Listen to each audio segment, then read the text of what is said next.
In this section, we are going to discuss on the marrow failure syndromes.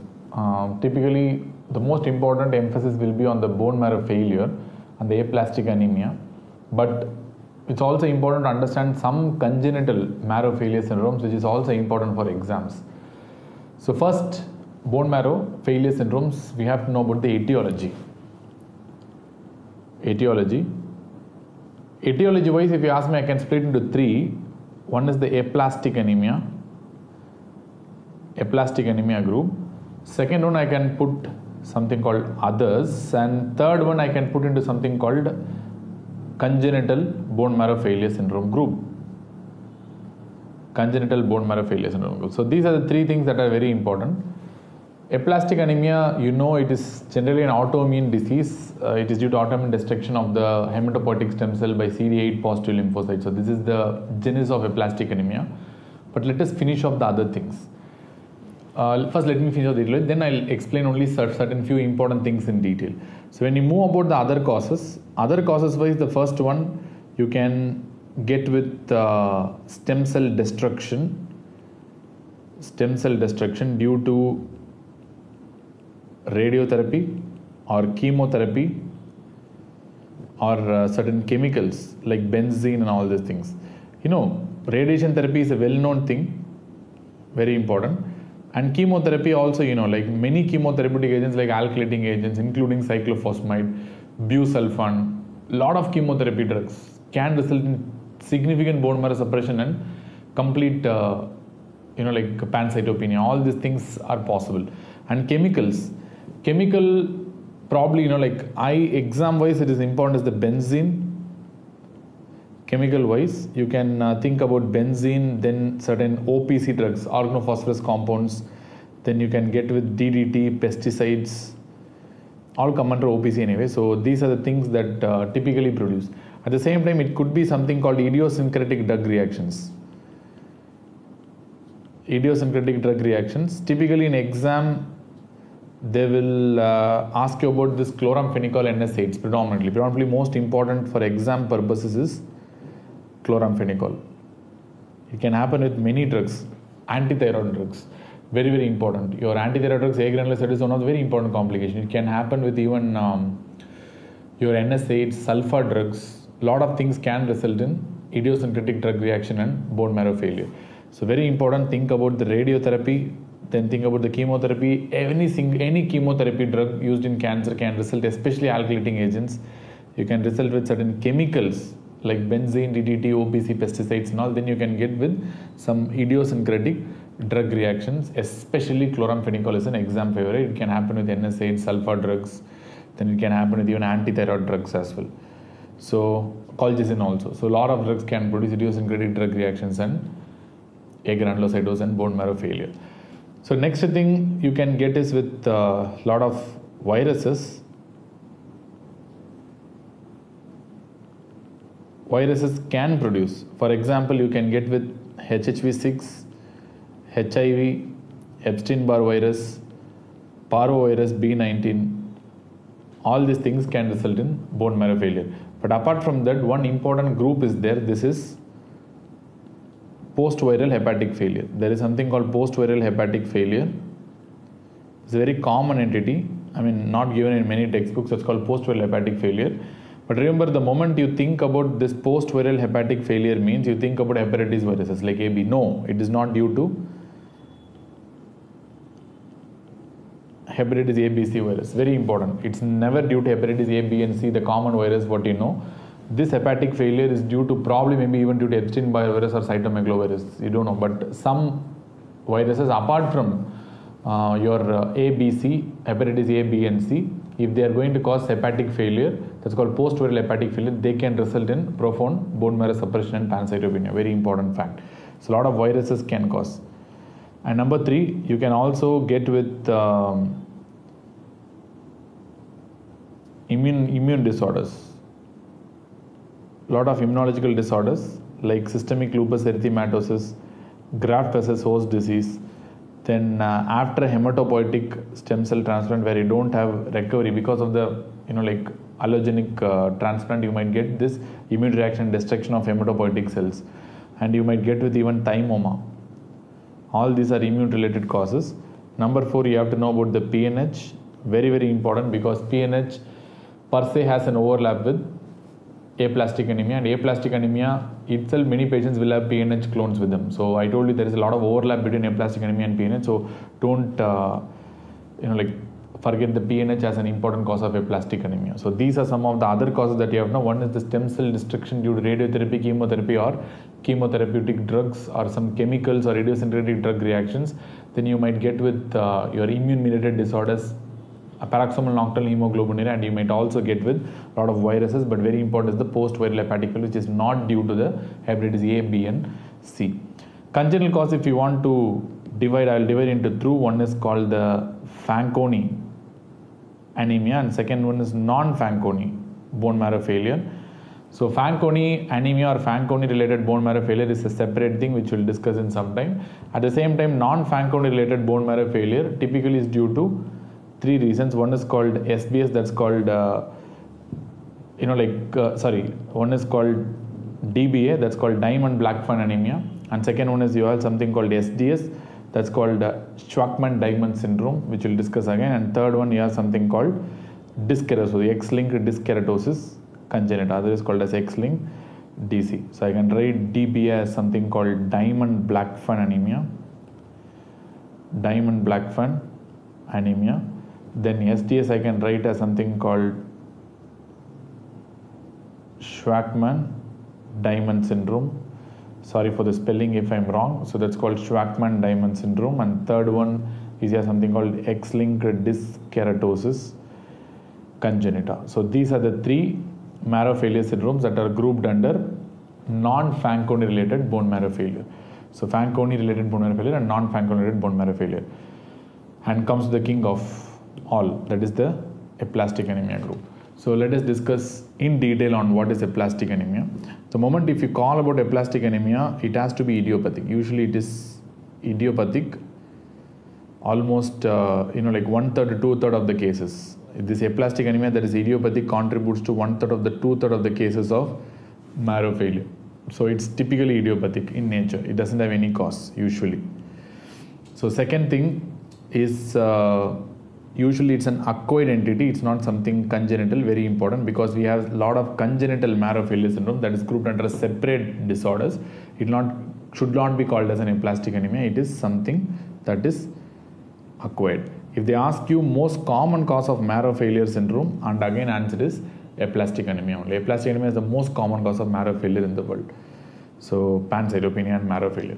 So acquired cause, it's an acquired thing. The next thing, if you want to know what is the reason pathophysiology wise, if you ask me, it is due to autoimmune destruction. Autoimmune destruction, what they are going to destroy? Hematopoietic stem cell, the pluripotent hematopoietic stem cell in the bone marrow, that is what is going to be destroyed by CD8 positive T cells, CD8 T lymphocytes, cytotoxic T killer cells. These are the ones that are going to destroy these hematopoietic stem cells within the bone marrow due to unknown reason, we don't know the cause. So next thing, is there any mutations that are present? There are 2 types of mutations are there. One is the PIGA ASLX1, and you have DNMT3 complex, DNMT3A, and the third one, the telomere repair complex, telomere repair complex. So certain areas mutations will not be seen at all, so no known mutations will be there, but still. So this group is the most common, accounting to almost 60% of the mutations seen in aplastic anemia. PIGA gene, and you have something called ASLX1, and you have DNMT3A, that's called your DNA methylases, those enzymes. So DNMT3A. Remember, this PIGA gene is also associated with, you know very well, it is PNH, and this ASLX31 and DNMT3A is also associated with myelodysplastic syndromes. That is the reason whenever you see an aplastic anemia, whenever you have these gene mutations, it is very, very important to rule out PNH, as well as there is an entity called hypoplastic MDS, which I will discuss in MDS. MDS generally tends to be hyperplastic, bone marrow tends to be hyperplastic in MDS, but there is an entity called hypoplastic MDS. So it's very, very important to rule out hypoplastic MDS also in a patient who is having suspected aplastic anemia. So any patient suspected aplastic anemia, 2 most important disorders to rule out is PNH and hypoplastic myelodysplastic syndrome, because the same mutations can be seen in the respective disorders also what is seen in aplastic anemia. That's why it is very important. So these are the mutations that is very, very important. Then next thing, what will be the clinical features? Clinical features, typically it is due to the pancytopenia. So pancytopenia, usually anemia will cause in fatigue, cardiac failure and all these things. Leukopenia will predispose to infection. Thrombocytopenia obviously is going to predispose to the bleeding manifestations. Then that is very well known fact. I'm not going to discuss in detail. But second thing, that is what is more important, that is called there is no hepatosplenomegaly and there is no lymphadenopathy. Very, very, very gold standard point. Presence of hepatosplenomegaly and lymphadenopathy rules out your aplastic anemia as a cause of pancytopenia. Not possible. There are two things you can rule out if there is hepatosplenomegaly. One is your immune thrombocytopenic purpura, that is ITP, and second one is that's primary ITP. I'm not talking about secondary ITP.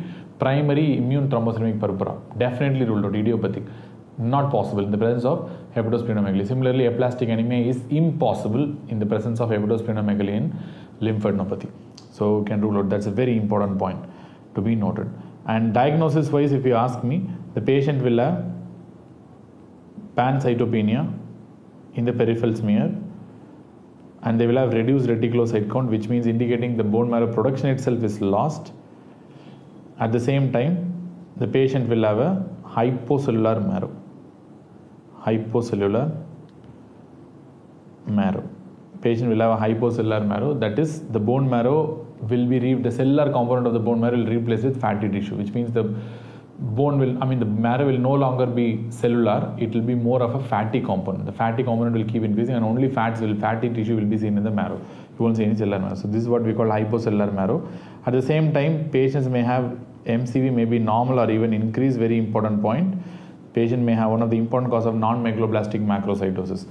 So MCV may be normal or even increased, but definitely not low. And so you might be needing to do flow cytometry. If they ask you why in an aplastic anemia you need a flow cytometry, you need a flow cytometry in aplastic anemia to rule out two things. One is PNH, probably MDS, and third thing is you might be needing to rule out congenital cause of aplastic anemia. Bone marrow failure. So that is the reason why you do flow cytometry. Apart from that, flow cytometry is not diagnostic of aplastic anemia, but it is rule out other possibilities like especially PNH. That's what is the key for exam. So I already told you, flow cytometry is a gold standard for diagnosing PNH. If you have any doubts, you can go and look back on the PNH chapter, which I have discussed in great detail on that. Then, so what will be the treatment? So we have diagnosed the aplastic anemia. And treatment of aplastic anemia, if they ask you, the best treatment is allogenic stem cell transplant. So it's having very good success rate, 80% success rate with 80% 5-year survival. Very good. Allogenic hematopoietic stem cell transplant. Very, very important. After allogenic stem cell transplant, because many people will not be the candidates or allogenic stem cell transplant will not be available for many people, in those scenarios, alternative to allogenic stem cell transplant, you can provide immunosuppression for these patients because it is due to autoimmune mediated destruction of hematopoietic stem cell by CD8 cells. So you have to give immunosuppression. So what kind of immunosuppression you give? You will be giving calcineurin inhibitor plus I'll be adding one anti-thymocyte globulin. You know what is a calcineurin inhibitor? It is going to be either a cyclosporin or a tacrolimus, any one, plus anti-thymocyte globulin ATG I'm going to add. ATG will be two types. One is called a horse ATG or a rabbit anti-thymocyte globulin. In this, best is horse ATG, which is one of the recent studies in NEJM which is clearly proved that horse ATG is much better than rabbit ATG and it increases the survival, and this is what we currently follow. When I was working in the hematology unit, this is what I tend to follow, the horse ATG one. That's what we follow right now. So calcineurin inhibitors with the anti-thymocyte globulin, that's what we do it. So immunosuppression. So very important. At the same time, along with the immunosuppression alone will not be enough. They might be needing some stimulants of the marrow. So for example, the one stimulant that is very important is TPO mimetic. TPO mimetic like L-Trombopag. L-Trombopag, this is definitely known to improve survival. The other bone marrow stimulants are not that beneficial, but still you can give erythroid stimulating agents. Erythroid stimulating agents are indicated, standard indication if serum erythropoietin is less than 500 plus you have low RBC count, then you can give ESA in many cases, not only for this case. So ESA, erythroid-stimulating agents like epoetin alpha, darbepoetin. Then you can give pegylated methoxy, pegylated epoetin beta, all these things you can try. So anyway, erythroid-stimulating agents. Then you can give GCSF like filgrastim and all. So GCSF is also indicated because this GCSF can increase the neutrophil count and they can reduce the risk of infections. Apart from that, the only important thing that ideally is not important for entrance exam point of view, but really if you want to know pure knowledge, then one thing that you might be needing to know is this TPO metic is the only thing that probably improves a bit of survival by decreasing the bleeding manifestations. Apart from the other things are not that important.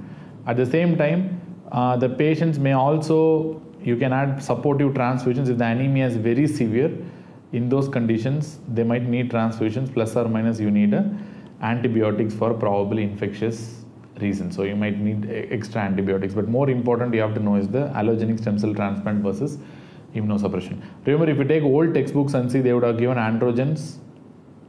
Androgens are currently not the norm because androgens are completely outdated right now. At the same time, they have very, very high side effect rate. So what are the side effects of androgens? They can produce cholestatic jaundice. They can produce virilization. At the same time, this androgen use for a longer time may increase the risk of hepatocellular cancer also. At the same time, they are also going to have very poor survival benefit and their effect is also not very conclusive. That's the reason why currently we don't use that much of androgens, because of the significant side effect. At the same time, they're outdated because the effect is also not that great compared to the allogenic stem cell transplant or versus your immunosuppressive therapy. So this is what you have to do in a patient with an aplastic anemia. So that's what we're going to do. Apart from the other causes we saw already, but very importantly, we didn't see about the congenital causes, Fanconi's anemia. So the most important is the Fanconi anemia. That's what we're going to discuss first. Whenever you think about Fanconi anemia, mutation wise, if you see almost 15 genes are involved, different sets of genes are there. This is called Fanconi, FANC, Fanconi disease genes from 1 till 16 is there. So, but only 15 genes are there. Don't think like 1 to 15, somebody in between one letter might be missing, but I really don't know. But still, so 1 to 16 genes are there. I mean, almost 15 genes are there that can result in Fanconi disease and Fanconi anemia. And second thing, what is the pathophysiology is because of increased spontaneous chromosomal breakage. The problem in Fanconi anemia is very high levels of spontaneous breakage of chromosomes. The mutations in Fanconi anemia will lead to high levels of spontaneous breakages in the chromosomes. That's what we are going to, the principle that we are going to utilize later while diagnosing Fanconi anemia. We use something called DEB test, which I will tell you in some time. So increased risk of spontaneous breakage of chromosomes. And the next thing, what is very important, is the clinical features. The clinical features, what you will see in this patient is obviously bone marrow failure, and hence you might be resulting in something called a pancytopenia. Typically they have macrocytic pancytopenic anemia. And next one, the patient will have multiple physical abnormalities. The most important physical abnormalities that they are going to ask in exam consistently is the absent radius and the thumb. Absent radius and the thumb. So this is a very important and consistent physical abnormality that they will ask you in Fanconi anemia. Apart from that, patient may have stunted growth or growth retardation. Patient may have hypo or hyperpigmentation. Hypo or hyperpigmentation. Patient may have Caffiole spots, Caffiole macules. Patient may have learning disability, and patient may have horseshoe kidney, and patient may have even a microcephaly. Patient may even have a microcephaly. So these are things, but if you ask me what among all these things is very important, this absent radius and thumb is the top most important thing. That is the most important that you have to know. And second, probably this horseshoe kidney probably might be our second most important. Apart from that, other things you may or may not know, but that doesn't really matter a lot in Fanconi anemia. These two physical abnormalities are very important.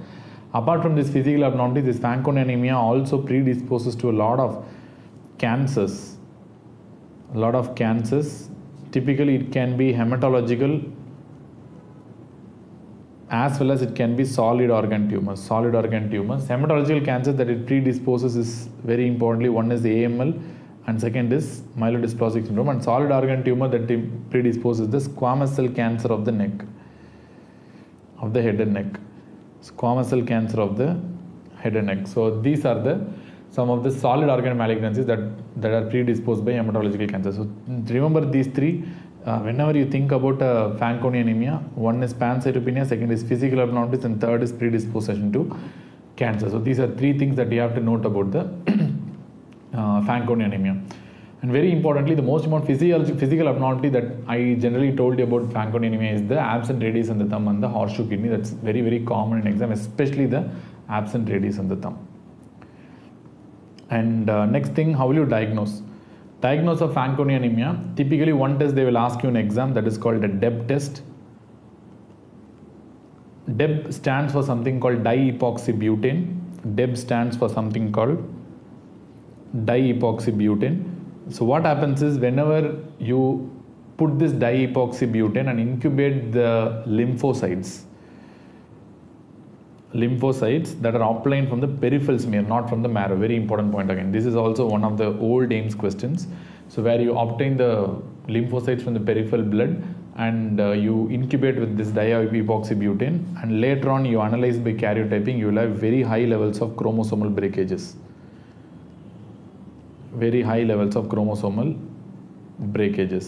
So this is what is called DEB test, and this confirms the presence of Fanconi anemia in the patient with appropriate clinical features.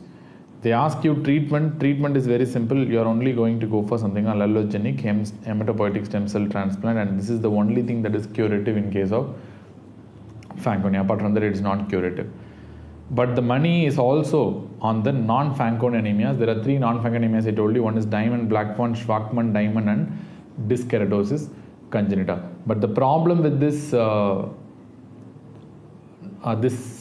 non-Fanconi related bone marrow failure syndromes is one thing that is very important for exams.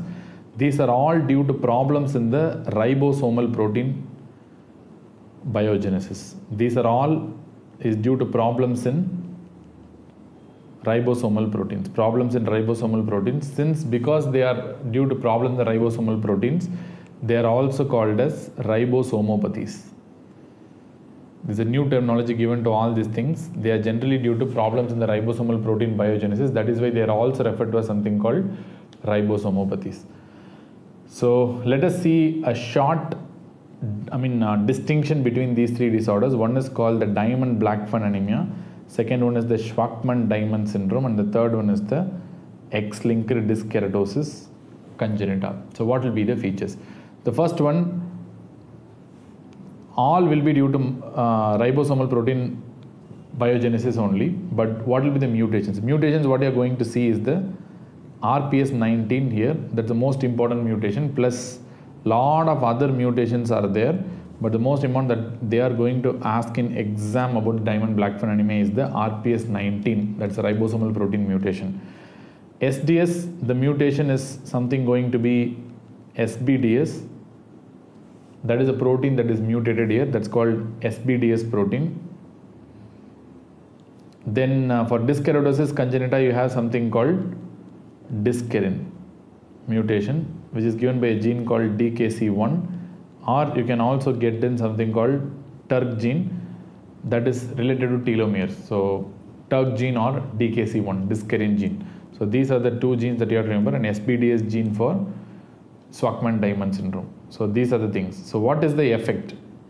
Effect of these mutations must be on the ribosomes. Already I told you all these three things are ribosomopathies. So effect will be impaired 40S and 60S ribosomal proteins. Impaired biogenesis of 40S and 60S ribosomal proteins. Here it is impaired maturation of 60S. It is not impaired biogenesis. That is, impaired biogenesis is number one. That is your Diamond-Blackfan anemia. In Schwachman-Diamond syndrome, it is due to impaired maturation of 60S ribosome. Here In this keratosis congenita, it is due to impaired post-transcriptional modification of ribosomal RNA. So this is the problem in dyskeratosis congenita. So these are the three things that are important. All are ribosomopathies. That again I'm telling you that point. And next thing, what are the bone marrow failure? What are the effect on the bone marrow? So here typically you will get in red cell aplasia, that is you will get macrocytic anemia. That's the only thing that you will get in a Diamond-Blackfan anemia. In Shwachman-Diamond syndrome, the most important is the neutropenia. That's what is the most important. Dyskeratosis congenita, the most important is the anemia and thrombocytopenia. Anemia and thrombocytopenia. So that's what you're going to get in dyskeratosis congenita. But here only anemia. In SDS it is neutropenia, and in dyskeratosis congenita it is anemia and thrombocytopenia. So there are a lot of other effects are there. If you ask me other effects, number one, you have physical effects like Fanconi anemia. What are the physical effects you are going to get? Physical effects, what you are going to get is short stature, patient will be short, and the patient will be having craniofacial defects. At the same time, patient may also have thumb related abnormalities. So short stature, craniofacial defects and thumb related abnormalities. And in Shwachman-Diamond syndrome, patient will have exocrine pancreatic insufficiency, and the patients might be suffering from long-term steatorrhea, and because of that itself, patient's growth may be retarded and the patients may look short. So exocrine pancreatic insufficiency, very, very important point. The exocrine, how this absent radius and thumb is important for Fanconi anemia. Similarly, this exocrine pancreatic insufficiency is very, very important for Shwachman-Diamond syndrome, SDS. So here the patient will have a triad of physical abnormalities. One is nail dystrophy, and the patient will have skin hyperpigmentation, increased skin pigmentation, that is called skin hyperpigmentation, and the patient will have mucosal leukoplakia. So all these things, this is a characteristic triad actually. This triad is also very important for exams. Nail dystrophy, leukoplakia, and increased skin pigmentation or hyperpigmentation of the skin. Apart from the physical abnormalities, what are the hematological cancers? Like Fanconi anemia, you have a hematological association with hematological cancers. Diamond-Blackfan anemia is associated with MDS, and dyskeratosis congenita is associated with AML, and Shwachman-Diamond syndrome is associated with both MDS as well as AML. So very important. At the same time, they are also associated with solid organ tumors or solid organ cancers. Very important solid organ tumor that is associated with Diamond-Blackfan anemia is osteosarcoma and other soft tissue sarcomas. Osteosarcomas and soft tissue sarcomas. And the squamous cell cancer of head and neck like Fanconi anemia is the one that is associated with dyskeratosis congenita. There is no solid organ tumors that are associated with Shwachman-Diamond syndrome. Very important. And the diagnosis is again gene testing only. So if they ask you how to make a diagnosis is by quantifying this RPS19 protein and other RPS sequencing. That's what you're going to do. So here you are going to test for the SBDS gene testing. That's a gold standard for diagnosis. Here you can go for buccal swab. Why you do buccal swab is to go for telomere length analysis. Telomere length analysis by buccal swab. You can take the cell and analyze for the telomere length. At the same time, you can look for directly this DKC and TERK1 mutational analysis. DKC and TERK mutational analysis. All these things you can do. This is how you make a diagnosis. Majority of them will be treated by allogenic hematopoietic stem cell transplant. Apart from that, they cannot be treated. So three things very important. What are three things we have discussed? One is the Diamond-Blackfan anemia, then is Shwachman-Diamond syndrome, and third one is dyskeratosis congenita. All of them are ribosomopathies, and due to problems in the ribosomal proteins, I told you differences between each of them and what cell line they are typically affecting in the bone marrow, even though they are coming under bone marrow failure. Particularly, your Diamond Blackfan will produce anemia, predominantly neutropenia in case of Schwackman diamond, and anemia and thrombocytopenia in case of disc keratosis congenita. And the physical abnormalities also will vary, and the hematological cancers they produce also will vary. At the same time, the solid organ tumors they produce also will vary. The only congenital bone marrow condition that does not relate to any solid organ tumor is Schwackman diamond syndrome. That's all, SDS. Apart from that, there is another entity that you also have to remember, that is called pure red cell aplasia. Pure red cell aplasia. So what you are going to get in pure red cell aplasia, what are the etiologies? That's what is very important. Etiologies of pure red cell aplasia, there are three things are there. One is called acute, and second one is chronic. In the chronic, it could be either congenital or it could be acquired. Acute causes generally tends to be transient. It will not be persistent at all. Usually it is transient.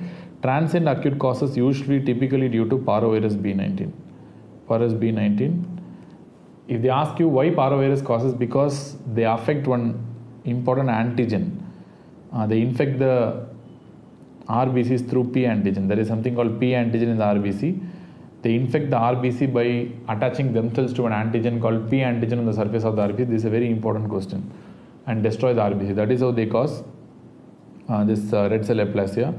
Especially this parvovirus B19 related pure red cell aplasia is very significant in patients with hereditary spherocytosis and other hemoglobinopathies, especially sickle cell disease, hereditary spherocytosis and sickle cell disease, where this parvovirus B19 related this pure red cell aplasia is very, very, very important and significant also. And next thing, some drugs are also related. For example, with azathioprine, Septron, cotrimoxazole, all these things are associated with acute transient pure red cell aplasia. Very important in this group is the parvovirus B19. That's it. So congenital and chronic, only one cause that is very important is something called Diamond-Blackfan anemia. We already discussed DBA, Diamond-Blackfan syndrome or Diamond-Blackfan anemia. Chronic and acquired causes, typically it is idiopathic, very common, or it can be associated with thymoma, again very important cause. For exams, thymoma associated with pure red cell aplasia, multiple times asked question.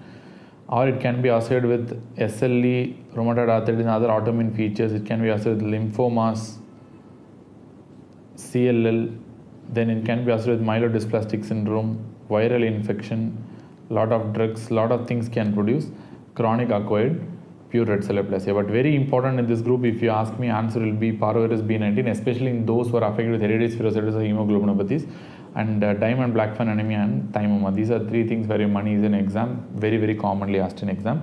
And again, parvovirus enters RBC, infects RBC through what antigen? If they ask you, again answer must be P antigen. Very important, all these things. Then treatment wise, if they ask you, depending on the cause. For example, you can go for thymectomy. If you have a thymoma or if thymoma is enlarged, you can use something called thymectomy, or you can use IVIG. Indications for intravenous immunoglobulin, if the patient is having infection with parvovirus plus patient is also immunosuppressed. In this patients you can use IVIG also. Then you can go for immunosuppression or chemotherapy, provided if the patient is having CLL or if it's a idiopathic pure red cell aplasia. In both these conditions, immunosuppression really works. And you can go for allogenic, finally, stem cell hematopoietic stem cell transplant. And supportive transfusions you can do. If there's severe anemia, you are going to transfuse anyway. And if the patient is having erythropoietin less than 500, as usual, you are going to add erythroid stimulating agents also, ESAs also. But apart from that, that's a standard thing. But thymectomy, IVIG, immunosuppression, allogenic stem cell transplant. If they ask you, best treatment will be allogenic stem cell transplant. Thymectomy is indicated only if the thymus is enlarged in CT scan of the chest. Apart from that, you don't do a thymectomy in these patients. Finally,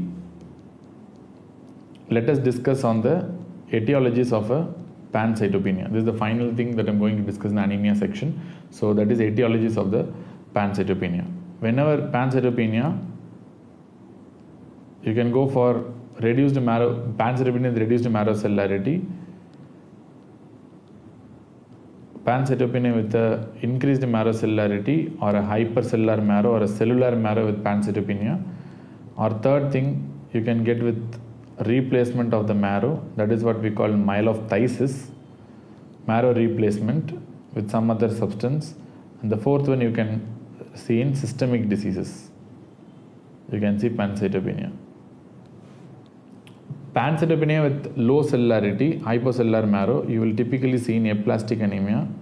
That's a classic cause. Hypocellularity, pancytopenia hypocellular marrow, typically aplastic anemia, or you can see in a patient with hypoplastic MDS, or you can see in paroxysmal nocturnal hemoglobinuria with aplastic anemia overlap. So in these conditions you can see hypocellular marrow, hypoplastic MDS or PNS associated with an aplastic anemia. You can see hypocellular marrow. Whenever you have pancytopenia with increased cellularity, the most important exam they will expect is the PNH. Typically the classic PNH will have cellular marrow only. Only the PNH associated with aplastic anemia or aplastic anemia causing PNH clone, in those conditions you will have a hypocellular marrow. Apart from that, in a classic PNH you will get a hypercellular or a cellular marrow only. Then you can get with the myelodysplastic syndrome. Typically I told you, except in hypoplastic MDS, in many of the MDS the marrow will be hypercellular. Sometime back only I described. And next thing you have something called leukemic leukemia, where the blasts will be only in the marrow, they will not be released into the circulation in the first place. So this is called leukemic leukemia. And next is here something called severe megaloblastic anemia. Severe megaloblastic anemia. Marrow replacement with some other tissue. For example, it can happen in myelofibrosis. It can happen with bone marrow infiltration, typically with granulomatous infiltration of the bone marrow like sarcoid, TB, and all these things. Granulomatous infiltration of the marrow, or you can result in some metastasis, especially solid organ tumor metastasis. You might result in a pancytopenia, but these are not that important. Systemic disease causing pancytopenia, the most important will be hypersplenism. Hypersplenism. Apart from that, you might result in pancytopenia and sepsis, because it causes DEC also. Alcohol and a lot of toxin related things can also produce pancytopenia. But apart from this, what is very important? Hypocellular marrow with pancytopenia, exam, hit on your head, aplastic anemia. Hypercellular marrow with pancytopenia, exam, typically hit on your head, PNH, and second one is MDS. Myelophthisis, marrow replacement, myelofibrosis and marrow infiltration, with especially with granulomatous infiltration. Systemic disease causing pancytopenia, answer is hypersplenism, topmost cause. So hypocellular marrow, aplastic anemia, cellular marrow, PNH and MDS, infiltration, marrow infiltration, myelophthisis, that is granulomatous infiltration, or it could be a myelofibrosis, like fibrous tissue infiltration. Last one, systemic disease, hypersplenism is the most important. Other things are also important, but not that important for exam. So these are the etiologies of pancytopenia. I think with this we are completing the anemia section. So I think we can move on to the WBC in the next coming sections.